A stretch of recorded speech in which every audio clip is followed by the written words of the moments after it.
приятели! Искам да ви кажа две неща, преди да започнем изложението си. Значи, първо да ви се извиня, че ние сме заявили два доклада, но всъщност няма да изписам два доклада, ще направим едно изложение в две части. Защото така сме го структурирали, че логически да бъдат навързани нещата. Това първото нещо. Второто нещо. Да кажем няколко думи за календара и защо трябва да се прави календар и какво е това календар. За да няма недоумение и просто да стане ясно какво правим ние всъщност. Значи, било е време, когато човеците са имали свръхсетивната способност да усещат влиянието на космоса върху себе си, върху физическите сетени, астралните тела и така нататък. И са знаели, че когато, значи чували сте между другото, че Земята се движи около Слънцето, нали? Това сме го приели. Във всеки ден, когато Земята е на различно место по орбитата си и въздействат различни космически сили. Древните са имали сетива, с които са усещали това въздействие и са правили съответните ритуали и съответния начин на живот, при който са изпадали в синхрон, в резонанс, кажем по нашему сега, с точно тези сили, които им се идват от небето. И им е било необходимо да правят календар. Всички са го усещали. Днес идва влияние от еди къде си, че скачаме на ляв крак. Утре идва от еди къде си, смятам и дясната ръка. В един момент обаче, с влизането на човешките духове в материята, това правило и там, говорим от това, тези сетива се загубват. И се появява необходимост да се направи календар. Защо? За да може, когато Земята е на определено място по орбита си, да се запазят същи дни и същи ритуали, които да се правят, за да може да се съчетава връзката с небето. И ако някой иска да ви обърка, какво ще направят? Ми ще обърка календара. Или днес ние ще честваме Свети Иван, обаче той няма да е Свети Иван там и ще е Свети Димитър и нищо няма да стане. Значи това се получава с календарните системи. Объркват ни тотално, за да не можем да се спазваме ритуалите, да не можем да влизаме в контакт и в пряка връзка с духовния свят, който идва извън Земята към Земята. В тая връзка много важно е календара да бъде точно такъв. Той да повтаря отчетите си, да фиксира точното положение на Земята по орбитата си и това да не се променя, за да може да се прави едно и също нещо многократно. Още нещо казвам и свършвам. За да се направи календар, какво трябва? Много календаристи се появиха в последните месеци, години и няма ли кое последните години. Всички говорят за календари, се много разбират, се знаят, се дни, разделят и така нататък. И знаете за емоцията, но тук се едосъм наистина. Значи, за да се направи календар, трябват три неща. Няма ли ги тия три неща? Отказвам да не говоря. Просто говори се дилетантски. Първото нещо е кога се стартира този календар. Трябва да има фиксирана дата, фиксиран момент, от който започва календар. Второто нещо. Трябва да има календарна дроб и календарна формула, чрез които се гарантира точността на календара. Няма ли го това нещо? Говорим глупости. Третото нещо. Методика за синхронно смятане. Синхронно смятане, синхронизиране с юлианския с григорианския календар или с някой друг календар. Така че едно и също събитие в човешката история или положение на Земята по орбитата да се отчита по двата календара по един и същи начин или сходен начин. Да има алгоритъм за прехода от един календар в другия. Няма ли го това нещо? Отказваме да разговаряме. Затова с календаристи, които много знаят за календари, но не са им ясни тия три принципа, е безсмислено да се говори. На тези три принципа ни предстои сега да кажем. Сега.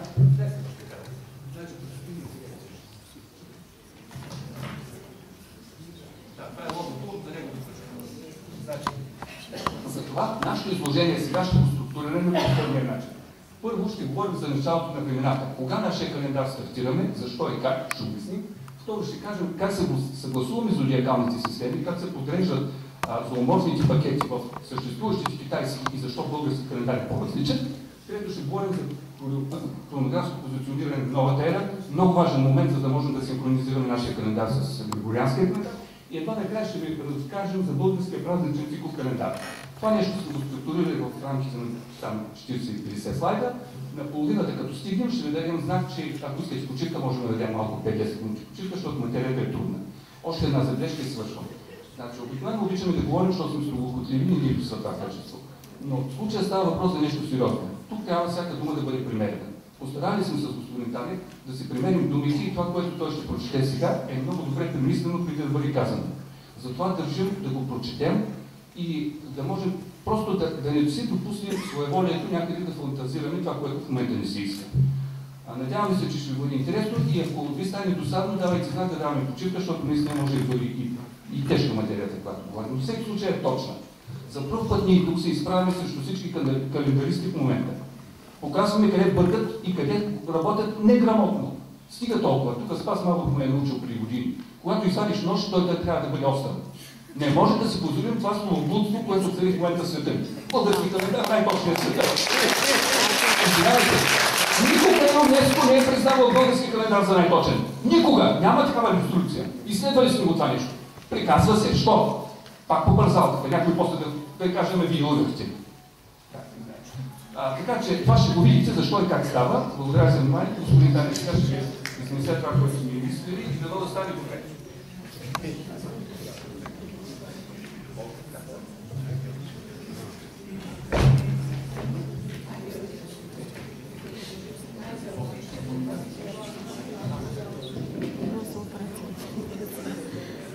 Уважаеми приятели, доста време мина, откакто ние публикувахме доста неща по отношение на българският цифров календар, а сега и последно време на българския празничен цифров календар. И дойде денят, в който това, което правихме, да съберем и да явим, за да бъде достояние на българите. Когато говорим за календари, както каза колегата, или когато поне с мен някой говори за календар, аз питам обикновено, прави ли си календар? Мълчание. Знаеш ли как се прави календар? Отново мълчание. Вижда ли си как се прави календар? Пак мълчание. Познаваш ли някой, който е правил календар? Отново мълчание. Тогава обикновено казвам, приятелю, каквото и да ти кажа, в твоите очи, в твоите уши, то ще бъде глупост. И обратно, няма да можеш да ми зададеш грамотен въпрос. Що се отнася до мен и до моя колега, ние имаме вече разработени 3 календара. Едното е първото методика за работа с еврейския календар, за пасхалното смятане по еврейския календар. Нещо, което евреите ревниво пазят в Йерусалим. Тази методика е създадохме още в далечната 1996 година. Смятането по нея гарантира точност на 2000 години един ден. На по-малко от 1000 години около 30 минути. Така, втория календар е българският циклов календар. Древният български календар с древната българска ера, започваща от 5504 година преди Христовата ера, но по българския календар. Иначе тя започва на 23 март 5505 година по християнския календар. И последният календар, който вие ще видите, това е българския празничен циклов календар, с който са синхронизирани сегашните празници, които празнуваме, могат да се отчитат едновременно по българския календар и по григорианския календар, защото григорианският натрупа един ден на несъгласувано с тропичната и календарната година за 3000 години. Колко е денят годините, в които се натрупа българския календар, ще чуете.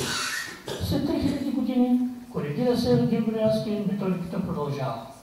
Така че, за да говорим за календари, трябва да сме наясно най-напред от кога е началото на историческия отчет, кога са времената, кога е началото на времената. И така, ще чета от тук не заради друго, а за да ви кажа нещо излишно, тъй като, както каза колегата, ние сме примерили всичко, което трябва да бъде казано. И така, начало на времената. Всеки народ е имал своя отправна точка за датиране на историческите събития. Едни са поставили за начало на календара си някакво историческо събитие. Например, римляните от основаването на града Рим на 21 април 753 година преди новата ера. Египтяните от началото на управление на всяка следваща династия. Други народи са се опитвали да поставят началото на календара си от годината на сътворението на света. Всяка световна религия датира сътворението според своите виждания и го определя различно. Юдеите датират това събитие от 3761 година преди новата ера. Мухамеданите от 16 юли 622 година от новата ера. Будистите от 543 година преди новата ера и така нататък. Известни също така и така наречените наречената Александрийска ера от 5500 година преди новата ера, Антиохийска ера от 5969 година преди новата ера. На нас не е известно какви са езотеричните причини за фиксирането на тези дати. От българската история е известно, че Константин Преславски използвал за начало на времевия отчет на българите годината 5505 преди новата ера. Тази година се дискутира и о Златарски. Никъде обаче не се посочва точна дата за началото на това летоброение. А това според нас е предизвикателство пред науката. Нашият подход към проблема за началото на календара е археометричен, т.е. всичко, което правим, го сверяваме с основните закони на мирозданието и тогава правим каквото трябва. Ако е вярно, ако не е вярно, няма просто смисъл, що да го правим. Не нам както се мисли и иска, а както пише горе и проектирано долу, иначе казвам. Така, за целта и този наш подход включва в себе си мултидисциплинарно възстановяване на ситуацията на прехода, показан от небето. Т.е. от кога започва времето на слизането на земята и на човеците с ние в материята, в материалния свят. Този знак, разбира се, е показан от небето. За целта ние проведохме пълен астрологичен и астрономичен анализ на констелационните особености на планети, звезди и съзвездия през цялата 505 година преди новата ера. 5505 година. Оказва се, че на 15 август 5505 година преди новата ера на небето се е формирала уникална планетарна конфигурация. Основното разположение на Слънцето и планетите е показано на фигура 5. Така. Сега, на фигурата е изображено разположението на планетите и съзвездията в кръгова диаграма. Над хоризонталния диаметър на кръга са разположени планетите, които в момента се намират над хоризонта. Реално обаче, космическата ситуация изглежда така. Ето вие виждате как в съзвездието Дева Слънцето е в съединение с звездата Алфа, главната звезда на Девата. Или пред нас, само за леко потъщане, ще отворя, че е на лице онова, което е писал свети Йоан в Апокалипсиса, жена облечена в слънце. Но обърнете внимание, Девата е на обед. А това, което пише и свети Йоан за новото небе и новата земя, Девата е в изгрева. Следователно, това е един особен белег, който показва, че вече става смяна от духовност към материя, защото Девата е най-горе. И тази Дева, жената облечена в слънце, се записано, че в краката е луна и тя предстои да ражда. Сега ще видим какво се случва по-нататък. Виждате разположението на Слънцето и планетите, разположение на фона на съответните зодиакални съзвездия. Там са Стрелеца, там е Скорпиона, там са Близнаци, там е Девата, там е Лъвът и така нататък. Това изображение е невидимо за земния наблюдател, защото е реализирано малко преди обяд и Слънцето е близо до земята си на небето.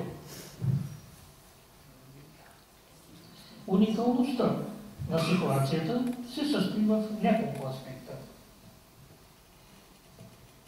Първо, всички планети и Слънцето се намират над хоризонта.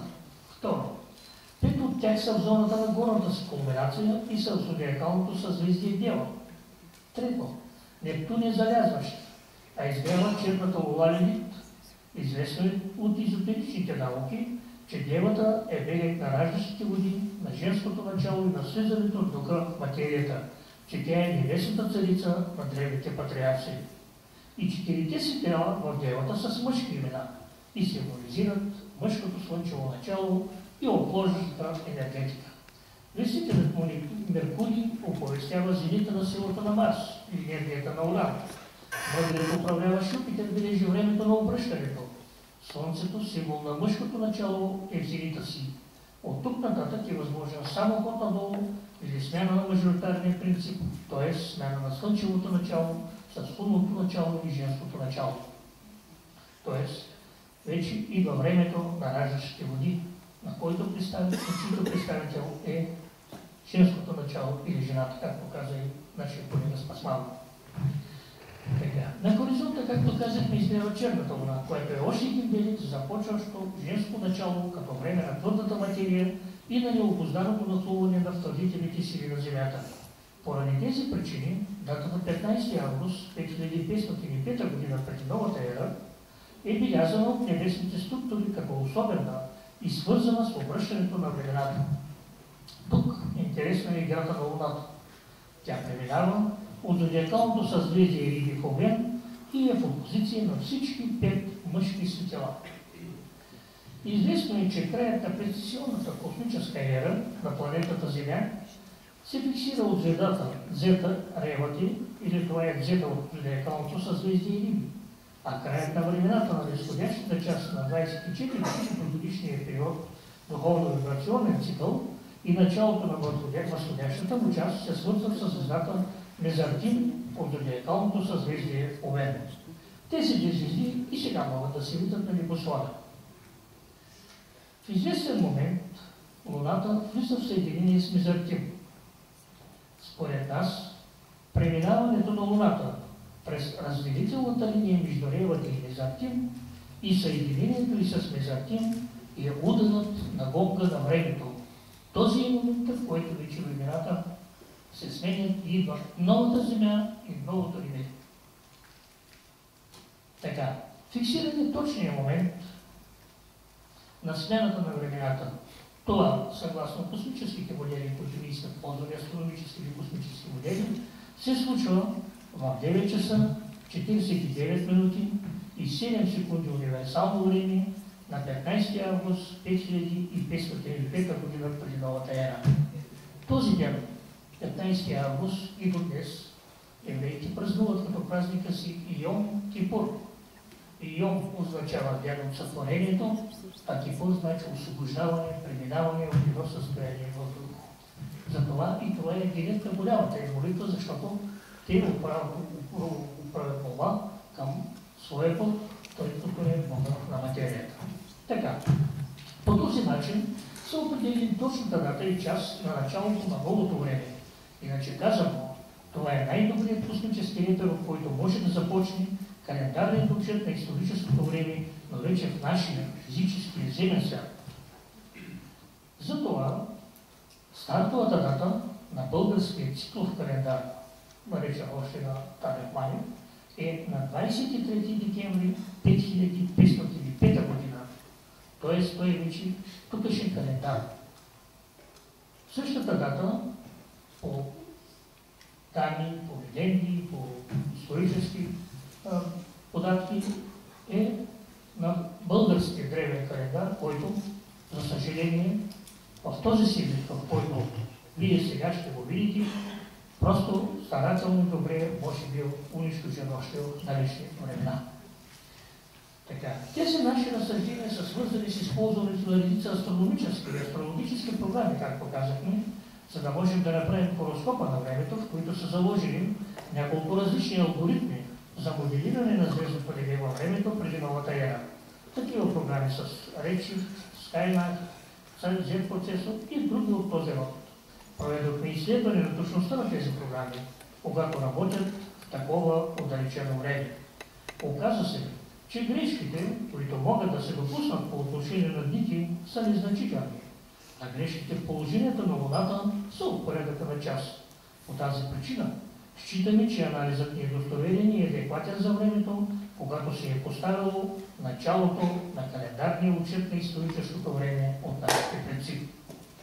По-подробният анализ на позиционирането на така приятия от нас репер на времето може да прочетете в наша публикувана работа, е записана на слайда. И така, казахме кога е най-добрият репер и начало за исторически отчет. Сега следва да преминем към втората точка, а именно съгласуване на зодиакални системи. При годишното се движение Слънцето преминава през различни части от звездното небе. Много са причините хората да разделят това движение на равни части. Една от тях е да могат по-лесно да се ориентират по времето и пространството. Тези части са наречени със собствени имена и образуват така наречения зодиак. Сега около нас много специалисти използват зодиак, състоящ се от 12 съзвездия. Но е имало времена, когато зодиакът се е състоял от 13 или от 14 зодиакални съзвездия, като в последствие едно, а после друго от тези съзвездия са били скрити. Има обаче един друг зодиак, наречен източен зодиак, който съдържа 9 зодиакални съзвездия. Виждаме го такъв, какъвто ни го дава Свети Далвейдър в фундаменталната си книга Археометъра, и за който зодиак споменава патриарх Енох в книгата на Енох, описвайки показания му календар от архангел Орион. При обстоен анализ на ориентацията на този зодиак става ясно, че той е бил ориентиран така във време, което е много отдалечено от нашето. Такова е било движението на Слънцето на фона на зодиакалните съзвездия преди около 10 000 години. След като взехме предвид еволюцията на звездното небе във времето, ние ориентирахме източния зодиак към адекватното за сега негово положение в наше време. Сега той е завъртян на 90 градуса надясно, така че низходящия възел на Слънцето да застане на юг, отдолу в деня на зимното слънцестояние. На следващата фигура е показана една връзка, която не е правена сега. Показано е как небесният независим календар на Слънцето на патриарх Енох се проектира в нашия земен свят, как излизат вратите, през които минава Слънцето през годишния си ход и как календарът на Енох се съгласува с източния зодиак. И при двата календара моментът на зимното слънцестояние е точно на юг. Съвременният зодиак е показан на следващата фигура. Той е преводната единица между древните и християнски календари и неговото съгласуване с източния зодиак е показано на следващата фигура. Съгласуването на двата зодиака с календара на Енох е показано на следващата фигура. Съществува и един друг зодиак, наречен зооморфен български зодиак. Той е базиран на принципа на 12-тичността, с подредени зони, носещи имената на 12 животни. Подредбата на тези животни в 12-годишния пакет според Петър Добрев, Йордан Вълчев и други изследвачи на българския циклов календар, така както преди казват, е показано на следващата фигура. Особеностите на този зодиакален времеви пакет на изброените изследвачи са две. Първо, пакетът започва с съзвездието Мишка и второ, съзвездието Маймуна е между Петел и Овен. Ние имаме основание да считаме, че този пакет е заимстван от ранния китайски период на развитие на астрологията и астрономията около 2697 година преди новата ера. И съответният зодиак няма основание да се нарича български. Защо това е така, ще видим след малко. От общата астрономия се знае, че посоката, в която се измества пролетното равноденствие, е обратна на посоката, в която нараства броя на дните в календарната година. Голямата прецесионна земна година, според указанията в археометър на Свети Далвейдър, започва в съзвездието Рим. От друга страна, в книгата си Кайвалия Даршанам или Святата наука, Свами Юктешвар, духовен учител, индийски духовен мъдрец, показва, че началото на тази прецесионна година е моментът, в който Слънцето в точката на пролетното равноденствие има и една и съща небесна ширина, ектастензия, с звездата Ревати или звездата Дзета от сегашното зодиакално съзвездие Риби. И двамата автори, базирайки се на древни учения от изтока и запада, указват едно и също астрономическо събитие. Когато направихме анализ и разчетохме небето според съвременните астрономически модели, установихме, че това събитие, т.е. когато звездата Зета от Рибите и Слънцето си имат една и съща съзвездие спрямо пролетното равноденствие, това е станало на 18 март 569 година от нашата ера, когато действително на тази година е било пролетното равноденствие. Ето виждате възстановката на това събитие. Не до Слънцето малката звезда, а самото Слънце е звездата Рим, той е Зета. Просто може би се вижда съвсем. И от тук вече можем да кажем, че започва нещо много голямо в космическия аспект започва новата космическа ера на Земята. 18 март 569 година от новата ера. Следователно, това е най-важният репер за датиране на събитията на Земята, които са свързани с околослънчевото и движение, а от тук и с датировката според земно-слънчевите календари.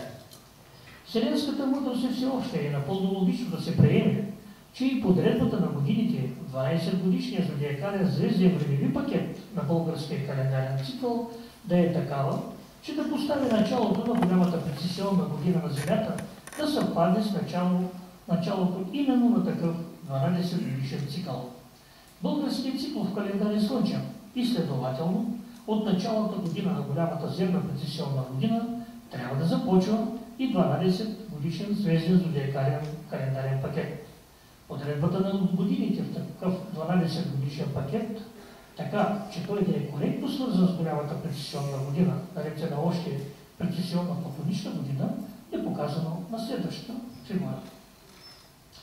Виждате и съпоставката на 12 годишни зооморфни календарни пакети. Нашия пакет започва с петел и връзката между Маймуна, Овен, Петел е този ред. Връзка между Петел и Овен е на лице, за разлика от това, което говори Георги Кръстев, Петър Добрев. Защото Маймуната, намирайки се между Овена и Петела, на практика спира прецесията, кавички разбира се, спира. Тоест, прецесията, както е на небето, минава от Овен към Риби и нататък. Така. Ние вече сме публикували изследването, в което доказваме, че календарната година на българския цикъл в календар не започва от датата 1 януари, от която започва годината на християнските календари, григориански и юлиански. Тя започва 9 дена по-рано от тази дата или един ден, който е един ден след зимното слънцестояние е 23 декември. Първият ден на 5504 година преди новата ера, първият ден не се пада в рамките на 5504 година по християнския календар, а е позициониран в предната 5505 година по същия този календар. Следователно, астрономически годината 5504 преди новата ера по българския цикъл календар всъщност започва в края на 5505 година преди новата ера. Връщайки се назад във времето, виждаме, че ако 12 годишните цикли наистина трябва да са подредени така, че в 569 година от новата ера да започва нов 12 годишен цикъл и първата му година да бъде петел, то началото на българския цикъл в календар трябва да се постави в началото на 5504 година преди новата ера по астрономически отчет на българския цикъл в календар и тя да бъде петел. На фигурата сме показали посоката на движение на точката на първото равнодействие на Слънцето в рамките на прецесионната година и посоката на нарастване на дните и месеците в рамките на една календарна година. Само тогава, ако първата година от 12 годишния пакет е петел, той петел ще бъде 569 година от новата ера. Ами да, петели. Това е едно много важно доказателство, че сме подбрали правилно стартовата дата и стартовата година на българския цикъл в календар. Защо цикъл? Защото има 12 годишни цикли и съответно 60 годишни цикъл с хилядите цикли и това. Годината 5504 в начало 505 е използвани Константин Преслав, както казахме. Тя се мъчи тази година се учи да пресвети златарство. Тази година е недосмислено оказана от академик Климишин, без обаче да обяснява защо е избрана точно тя и защо с нея започва так називаема българска ера от сътворение мира. По този начин, след като поставихме началото на българския цикъл в календар 5504 година преди новата ера, с начална дата 5505 година по астрономическия отчет преди новата ера, отчет на християнския календар, се постига съгласуване с твърдението на академик Климишин за българската ера с начало 5504 година преди новата ера, но вече по българския цикъл в календар и същевременно това, което казва Ислам Кишва за началото на голямата прецесионна година на Земята. Първото зодиакално съзвездие календарен месец на новата българска календарна година по посока на първото равнодействие и Синя, второто Куче, третото Петил и така нататък. По този начин, в деня на пророчното равноденствие Слънцето изгрява зодиакалното съзвездие Петел, съответстващо на рибите по западния зодиак. Причината за названието на изгряващото съзвездие в деня на пророчното равноденствие да е Петел е поради това, че Петелът е вестителят на настъпващия ден, денят, в който светлината на двилограта и денят става по-продължителен от нощта. Вече сме готови да покажем и истинското съгласуване на трите зодиака – източния, съвременния, западния и българския зооморфен зодиак.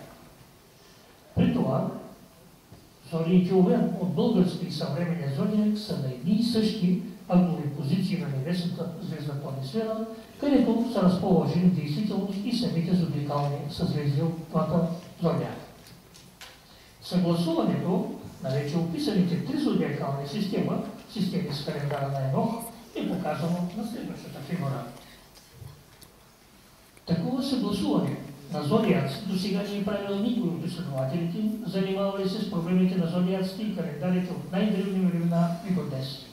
Такива указания не са дадени в никой от известните астрологически или астрономически справочници. Направеното съгласуване е в пълен синхрон с астрономическата структура на съзвездията по звездното небе и схода на Слънцето след звездите. 12-годишният времеви пакет е правилно подреден и е годен да се използва при разкриването на датировката и на други известни исторически записи на хронология.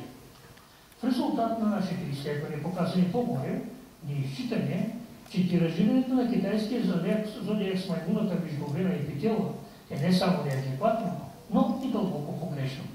Такава подредба води по-нататъчните изследвания към неверни резултати. Базираните на китайската подредба календари не могат да бъдат точни, тъй като не следват естествения ход на видимото движение на точката на пролетта на равноденствие с звездите в рамките на прецесионната година. Маймуната, както казахме, спира естествения ход от тази точка от Овен към Видим. Според нас, това е основната причина за неправилното позициониране на реалните исторически събития по времевателност на съответните календари. С такъв календар не е възможно да се разчитат древните исторически източници и се налага да се правят какви ли гимнастики. То ли да се въвеждат календарни корекции от една до няколко години, то ли да се добавят и изваждат изкуствено по една година, то ли да се измислят несъществуващи български ери, както това правят класово-татски историци от неговата школа. Сега ще ви покажем как дилетантски, механично и погрешно се слагат етикети на григорианските и юлиански календарни години според някакъв зооморфен български календар, базиран на китайската подредба на животните в 12-годишният календарен пакет. От фигурата се вижда как се пресмята зооморфното съответствие на годината 2009 от новата ера. Нашите изследвачи вземат 2009 година, делете на 12 и оттам остатъка казват годината е еди каква си с зооморфно съответствие. Това е първата грешка. Българският календар не е свързан с християнската нова ера. Поради тази причина, от началото на новата ера не може да започва начало на годишен зооморфен български пакет. Втората грешка вече беше посочена по-горе. Погрешното позициониране на 12 зооморфни съзвездия в рамките на пакета. Ето така се получават неадекватните названия на сегашните години. Сега ви предлагаме да направим малка почивка от 50 минути и да продължим с българския празничен цикъл календар. Ако искате да продължим, може да продължаваме.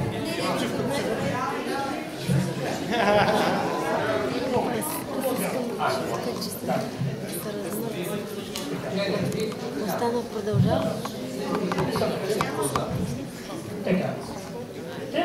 Темата точка от нашето структуриране на изложението беше хронографско позициониране на новата ера. Защо е нужно да се занимаваме с проблема на новата ера? Защото да се направи календар. Едно от изискваните е той да има изградена методика за синхронно смятане. С други думи, едно и също историческо събитие да бъде познаваемо минимум по две календарни системи. Ние правим български празничен цикъл в календар и би трябвало той да се синхронизира с използване християнски и григориански календар, защото той по-малко натрупа грешката отива денонощие за 30 години, докато юлиански за 128 години.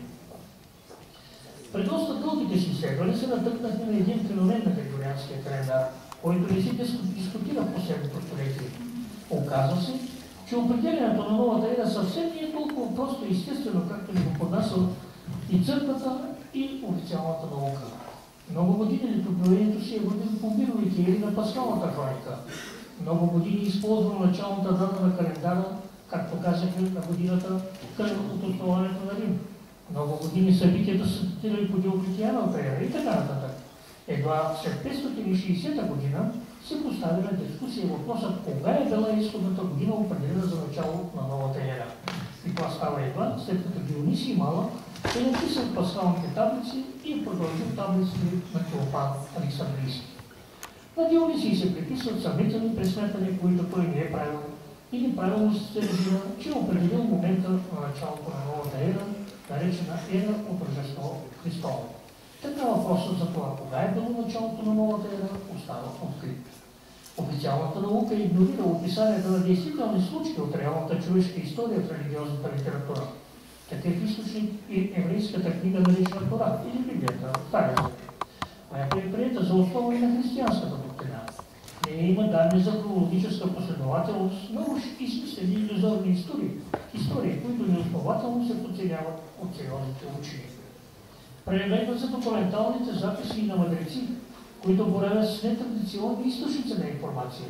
Такива са пророчествата на Нострадамус, за които с основание са твърди, че са развити във времето. Неоснователно се отхвърлят обаче и съобщенията на тежкия този автор за миналите, проверяеми времеви маркери в човешката история. Това, че използваме еврейските документи, не ни прави по-малко българи.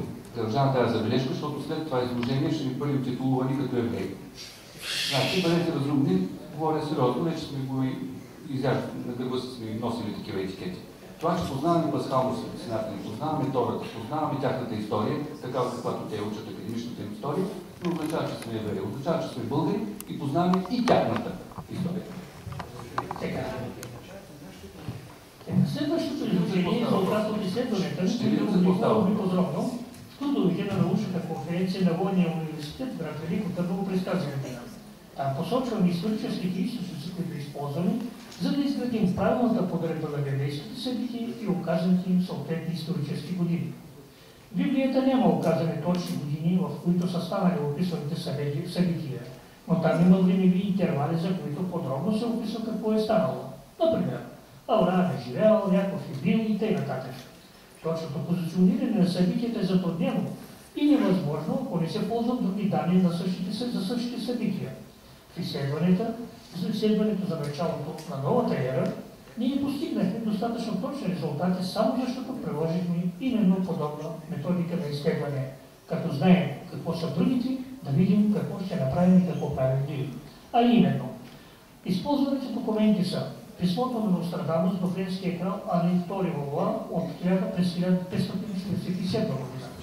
Заповедта присъда на Понтий Пилат, текстът написан на еврейски език и намерен в 1509 година в град Антола, Италия, и този текст византийския патриарх Енемия публикувал в книгата си през 1643 година. Нашата Библия, Светия Синод от 25 година, използвахме еврейската академична история от края на библейския период до днес, 1895 година, издадена на евреите доктор Бран и доктор Бек. Използвахме и календари, хронология на висшия календарист, на видния календарист Клевиши, академик Клевиши. Писмото на Нострадамус до френския крал Ани II Валуа, два отдалечени пасажа са датирани почти и същи библейски събития. Интересното е, че се наблюдава разминаване в датировките на най-древните събития. Времето от сътворението на света до появата на историческия Авраам, едната хронология се получава в 506 години интервал от сътворението на света до раждането на Ной, докато във втората хронология този интервал е 1242 години. Защо това е така, ние не можем да обясним и това е целта ни. Съпоставката с хронологията на Нострадамус показва, че има разминаване в точното определение на времето на посочените събития. На следващата фигура вие ще видите двете таблици, където е дадена датировката на Нострадамус в тези два пасажа в писмото. Вижда се ясно, че има разлика в точната датировка на едни и същи събития. В първия случай времето на Исус е 4758 години, а във втория 4093 години. Самият Нострадамус обаче, в края на втората хронология, независимо от тези две таблици, т.е. от две дадени хронологии, фиксира, че събитието по Исус Христос, т.е. когато е убит Месията, става в 4173 година от сътворението на света. Въпреки, че в едното място е 4010 години, в другото 4758.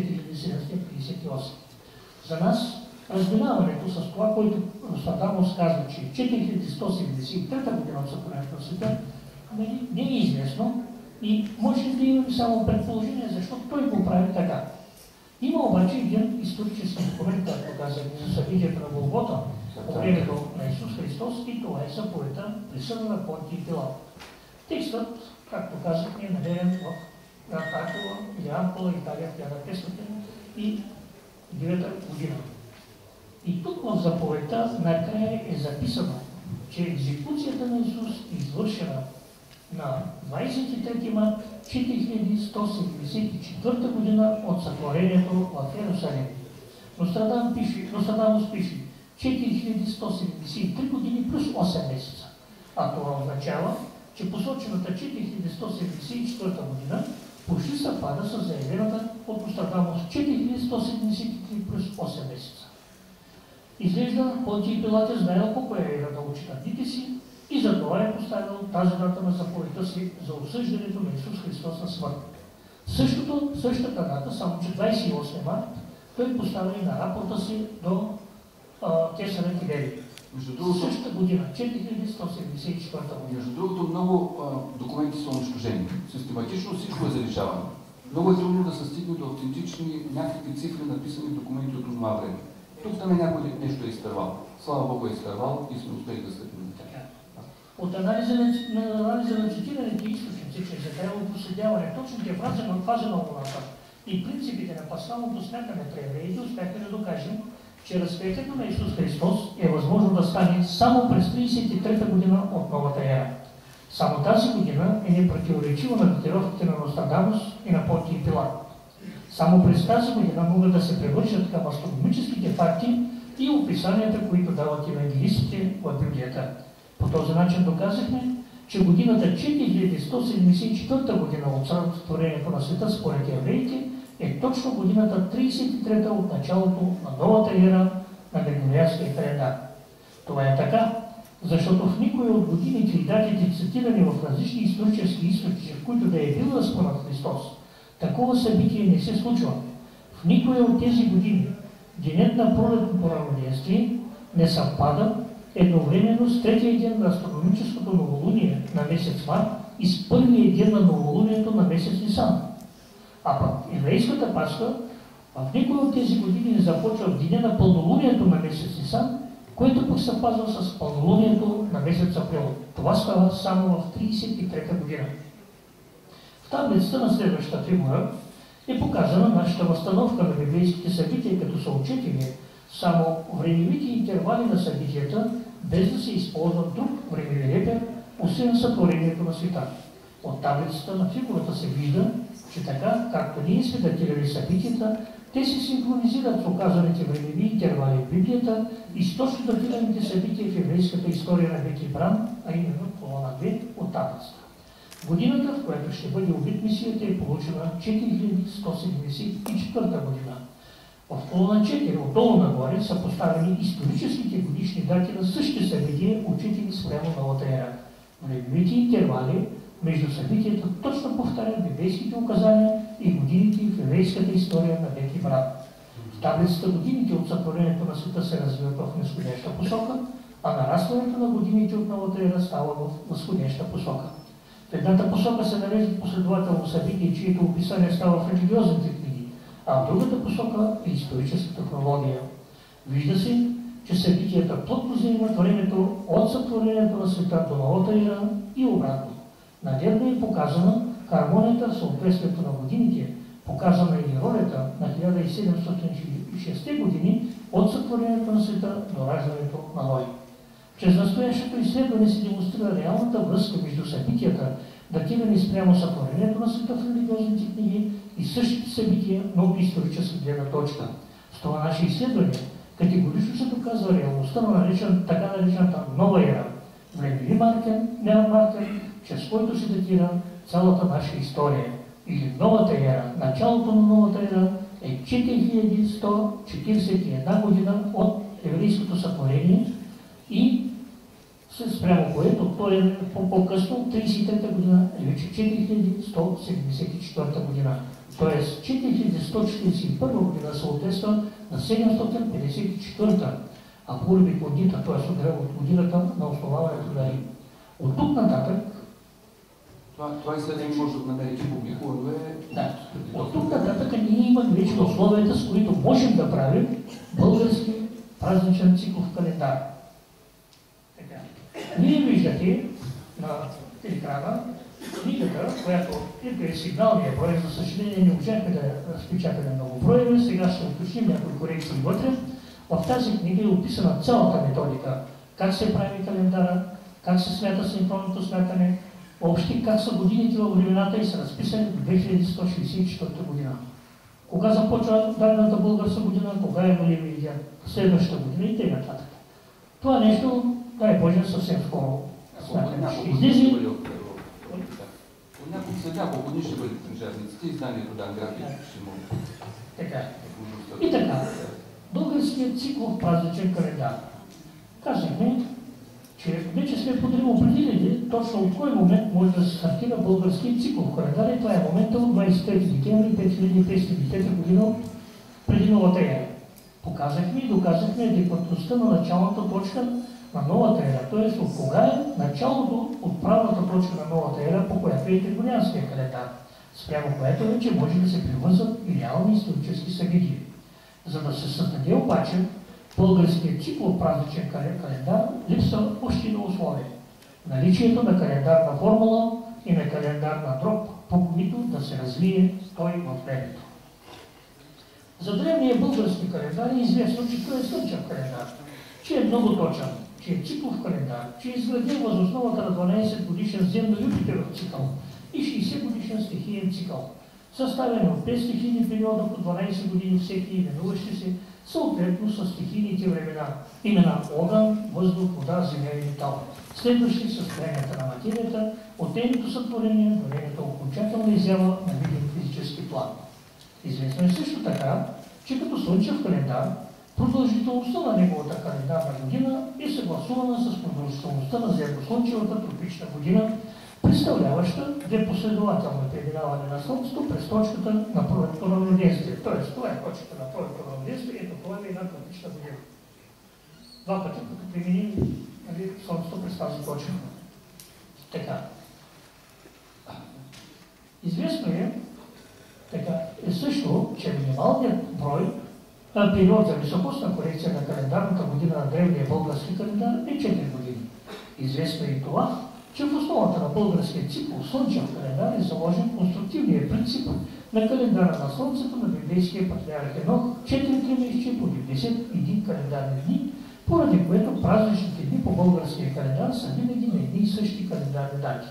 Известно е също така, че древният български календар съгласува своята календарна година с зодиакален зодиак и че всяка циклова календарна година носи зодиакалното значение на съответното животно на същия този зодиак.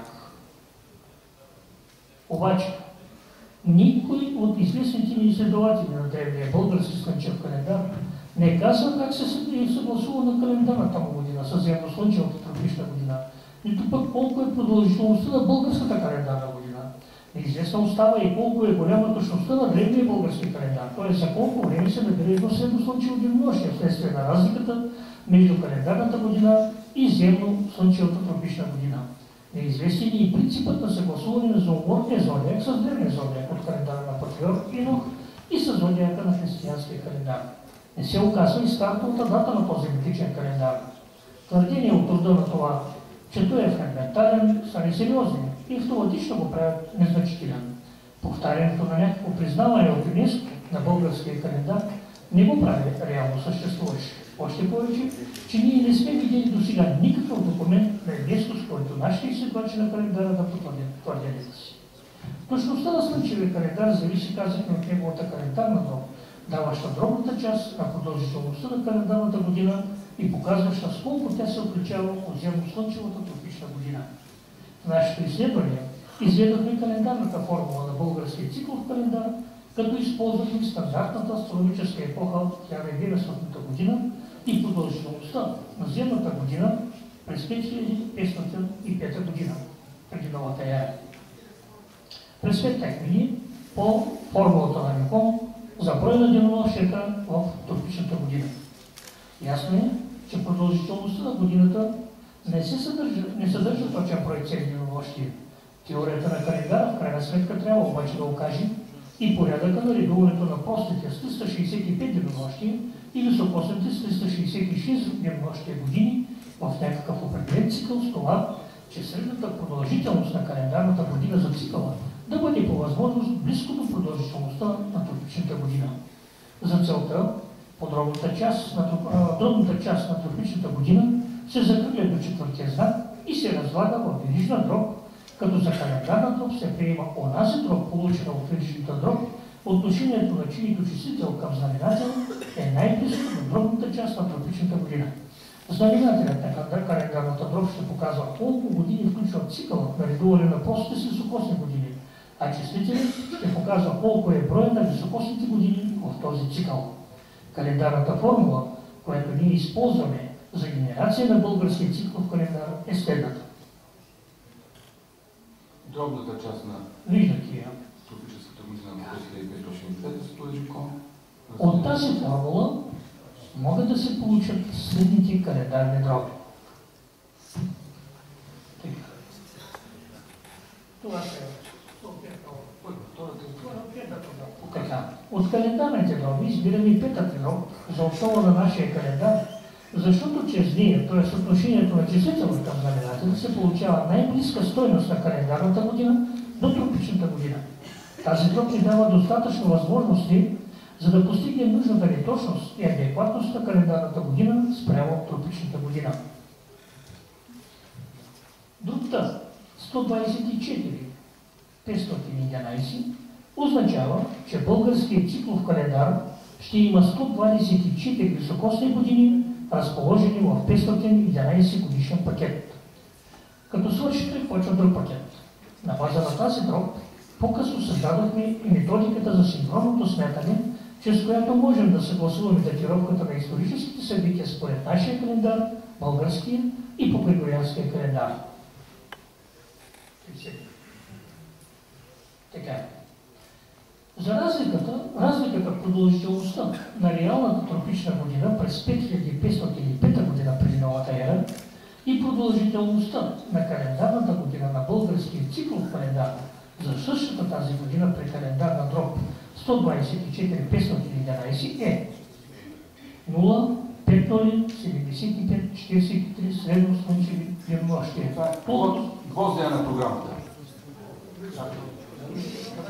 Така, с толкова части от денонощието, календарната година на нашия календар е по-продължителна от тропичната година на началото му. В такъв случай, грешката от едно денонощие ще се натрупа зад. Виждате го колко години. Сега вече ние казваме защо българският цикълов календар е много точен. Няма ЮНЕСКО, няма федерации, няма евреи. Говорим за български календар, защото не са българи. Спекулациите нямат място. 132 000 години. Когато стартира българския календар, във времето скоростта на околоосното въртене се променя с тенденция към намаляване. В наши дни, или след още 2000, след 3000 години, примерно, един ден ще се набира за 2500 години. Но няма да се набере, докато не изтече този 132 000 годишен период. Ако в този момент обаче Земята почне да се върти по-бързо, още по-почне да става календар. Тук е да направим, изключваме обръщане на полюси на Земята, промена на орбитата на Земята, тези катаклизми, които могат да възникнат. Ние не го знаем това. Ние знаем, че тази база това излиза. Земята се върви по своята орбита с относително постоянна скорост 29 км/с. Само тенденция към наши дни има за намаляване, но може да вземе да се увеличава. Кой знае, Бог знае. Но пак казваме, ако намалява, ще намалява времето, но няма да свърши да се набере един докато не станат 32 000. Ако обаче се увеличи, става много по-точен. Така. С други думи се оказва, че календарната дроб 124-511 даваше дробната част на продължителността на календара на български циклов календар е изключително стабилна във времето по отношение на изменението на земно-слънчевата тропична година и на нейната продължителност в денонощия. За сравнение, както казахме, ще кажем, че григорианския календар натрупва грешка от един ден на всеки 3000 години. Сега ще изборим. Скоро някъде четах из пресата, някакви откриватели, пак българи, моите уважения към тях, направили календар с точно 8000 години. Ами, по-добре да не бяха се хващали с тая работа. Календар не се прави тук така. Не, те просто знаят, но много приказват. Това е. Съжалявам, е така. Така, сега ще изборим някои от характерните особености на вече българския празничен циклов календар. Първо, определена е старта водата, която е неоспорима и доказуема. Второ, 12 годишният зооморфен пакет е правилно подреден и съгласуван с реалното движение на небесни тела. Трето, календарът стъпва на правилно определена нова ера и непротиворечиво датира библейските събития в Палестина по времето на Исус Христос. Постигнат е синхрон с пасхалното смятане по еврейски и християнския календар. Тук сме изследвали и свидетелствата за Възкресението на Хурмизи, на Ешо, лекаря на Пилат Водиски. Книгата е описана. Всичко това сме го описали, как точно позиционираме Възкресението, което става в 6 часа сутринта на 5. И то става на 5 април по григорианския календар. Така, според нашия календар това всичко си пасва на място. Това често са чествали нашите предци, когато тук по тия места е била първата българска апостолска глаголическа църква, създадена от свети Андрей Първозвани и неговите ученици Ампри, който е бил тук варненски епископ, първи варненски епископ на тази църква, и Урбан, който отива за епископ в Томи в Ефеджа.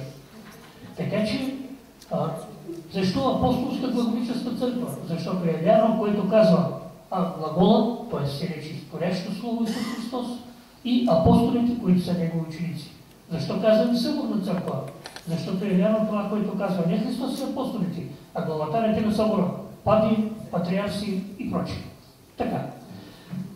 Чрез нашия календар много точно се датира и определя във времето, както казахме, моментът на разпятието и възкресението на Исус Христос. Всъщност, празничният календар е стартиран именно от тази дата. Именно от тази дата.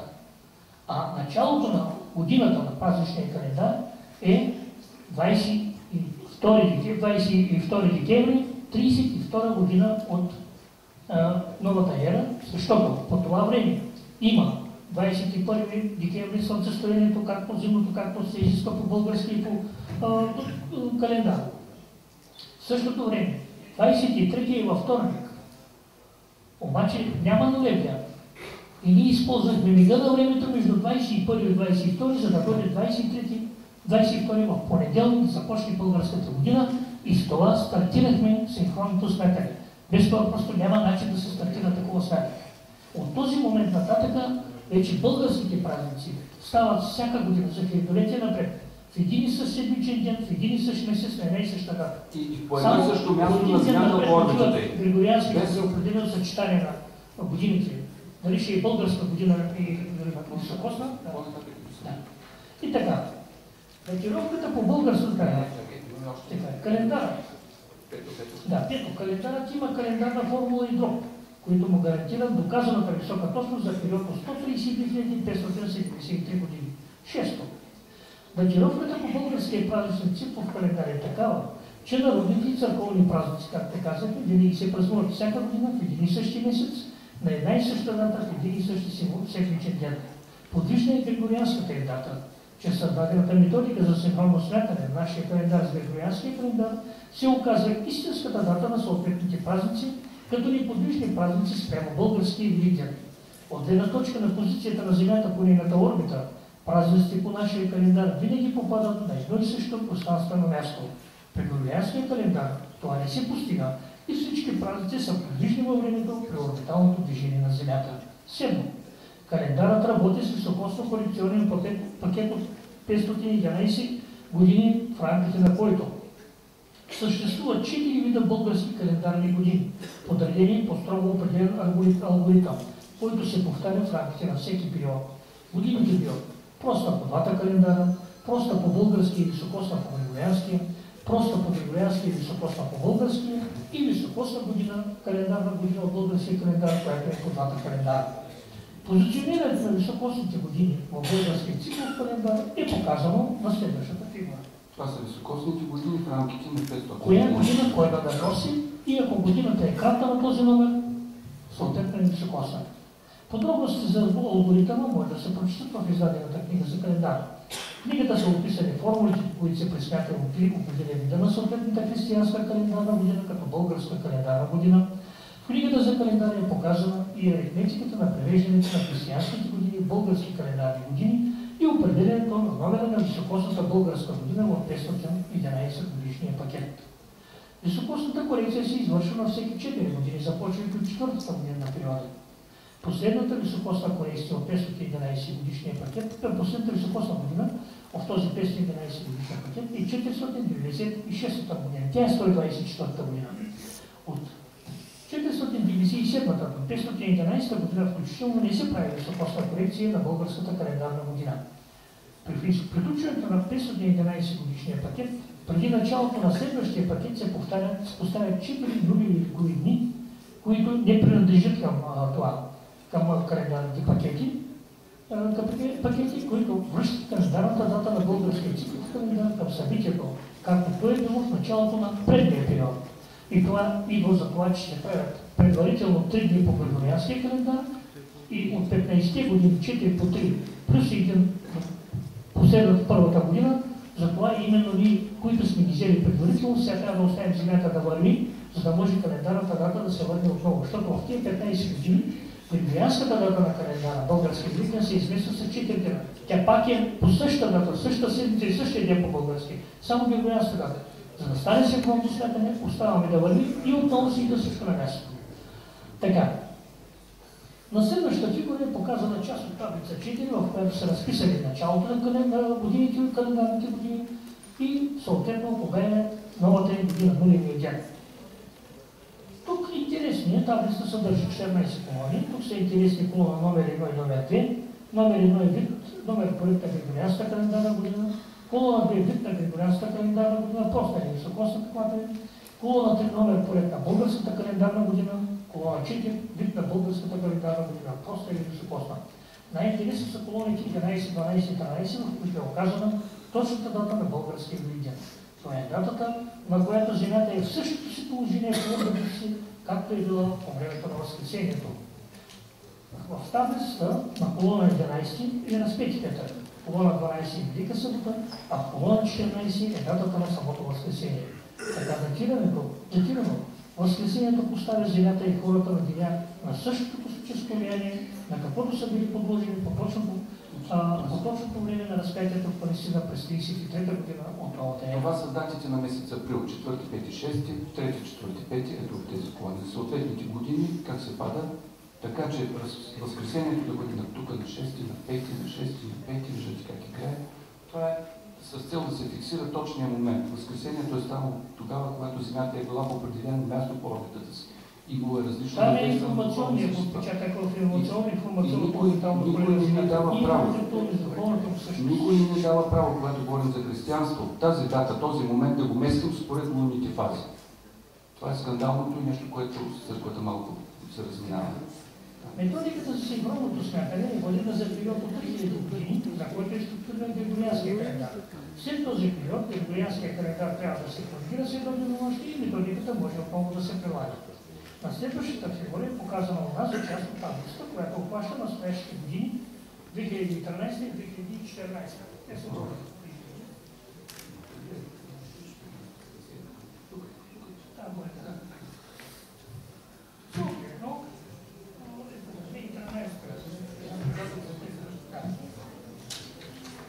Вие виждате, че в 2013 година, която е проста по двата календара, е започнала, Людмила Един и до новата година е бил на 22.2012 година и за така. А първият на 22.2012, а сега ще бъде на това.